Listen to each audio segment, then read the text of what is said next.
প্রেমে বিচ্ছেদ হওয়ার কারণে যদি মরে যেতে ইচ্ছে করে, তবে বাড়ির আশেপাশে কোনো হাসপাতালে গিয়ে দেখো মানুষ একদিন বাঁচার জন্য কত লড়াই করছে। সামান্য অভাবে যদি দিশেহারা হয়ে পড়ো, তবে রাতের আধারে রাস্তার দুপাশে ঘুমিয়ে থাকা মানুষগুলোর দিকে তাকিয়ে দেখো, যাদের পেটে ভাত নেই, মাথার ওপর ছাদ নেই। কালো হওয়ার কারণে যদি নিজের মুখ লুকাও অন্যদের কাছ থেকে, তবে অ্যাসিডে ঝলসানো মানুষগুলোর দিকে তাকিয়ে দেখো, যারা ওই ঝলসানো মুখ নিয়ে সমাজে ঘুরে বেড়াচ্ছে অবলীলায়।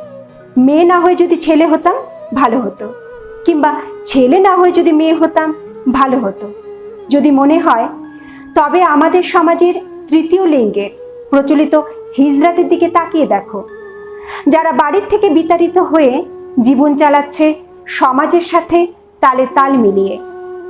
সব নারী বলতে যদি টাকা লোভী, ছলনাময়ী কিংবা ধরিবাজ মনে হয়, তবে নিজের মায়ের দিকে তাকাও, যে তোমার বাবার অভাবের সংসারে পড়ে আছে না খেয়ে, তবুও কোনো ধনী ব্যক্তিকে বিয়ে করার সিদ্ধান্ত নেননি।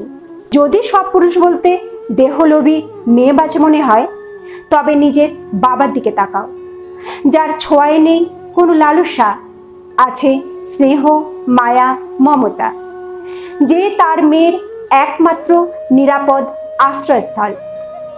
যদি কখনো নিজেকে অহংকারী মনে হয়, তবে একবার কোনো কবরস্থানে ঘুরে এসো, গিয়ে দেখবে সেখানে তোমার থেকে অনেক বড় জ্ঞানী, সুন্দরী ও সফল ব্যক্তি মাটির নিচে শুয়ে আছে।